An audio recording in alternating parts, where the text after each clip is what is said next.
Hey there, YouTube. How's it going? Reshmi's Rasta speaking, the channel where we talk about, well, everything. This reading has been brought to you by the Modern Witch Tarot deck by Lisa Sterl. In this particular video, we will talk about why your so-called friend, quote unquote, is acting the way they are. Remember, this is a general reading and only take what applies to you. Leave the rest. Let's get started.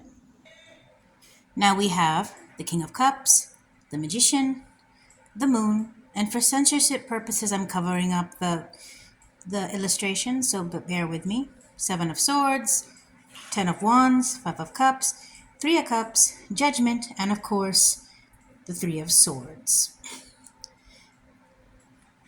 From what I'm gathering and what Spirit is telling me, the King of Cups refers to a person, it could be man, it could be woman, who sits upon their so-called throne, or who acts as if they're super pious.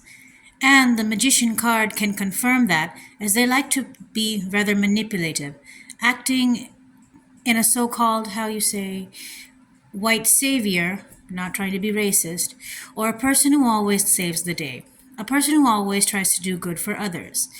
But this friend only wants to do it just to appease, just to see what they can get it for themselves. The Moon over here indicates that something is not being 100% illuminated, meaning something is being hidden. Someone is not showing all their cards. And in this case, that could be a bad thing. Although it could be a man or a woman, but for certain cases, I'm sensing a male energy. An energy that tends to act entitled and has a God complex, who feels they've been put on this earth to help others.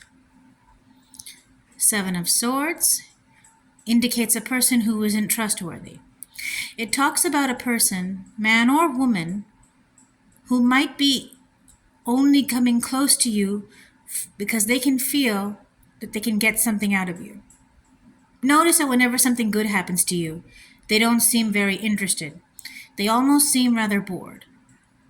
But notice this, but when something bad happens to you, they're all ears. They're so interested in what you have to say. And then after that, they dash away. Ten of Wands.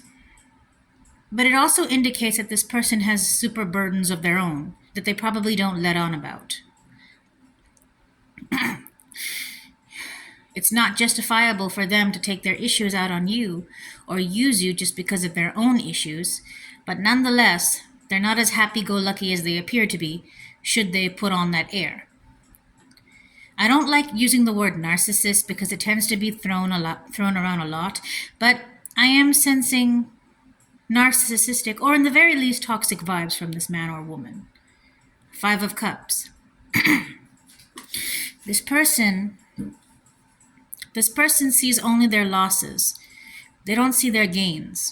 Even though they might have done something right, all they can do is thrive upon the things that they couldn't get right. It could be a circumstance, for instance, where although they did good in their job, a regular 9 to 5, but they failed in owning their own family business. Three of Cups indicates that they see you celebrating your life and that they feel green with envy or jealousy, thinking that why couldn't it have been them? This isn't a person you want to keep around. Don't shoot the messenger. At the end of the day, you are free to make your own choice. And yes, judgment is self-explanatory. They judge you. I'm getting a sense that they're thinking, how dare you?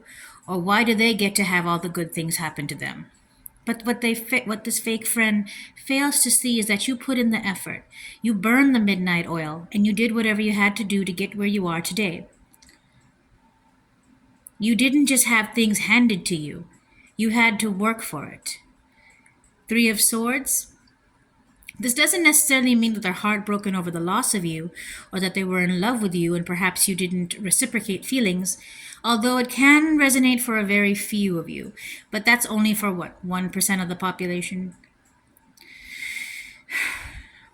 What I'm guessing is that whenever you were down on your luck, they felt better. In the very least, You were down with them.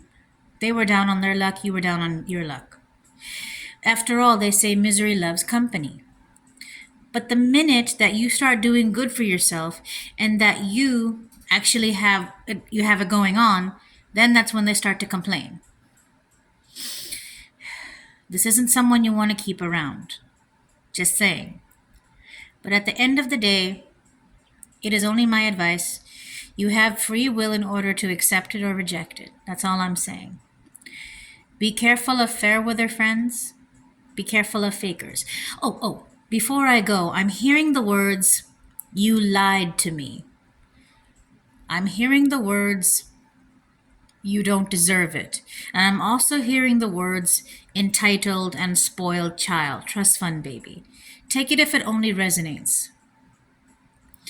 Anyhow, this has been my quick video on why your so-called friend acts the way they does. Have a nice night.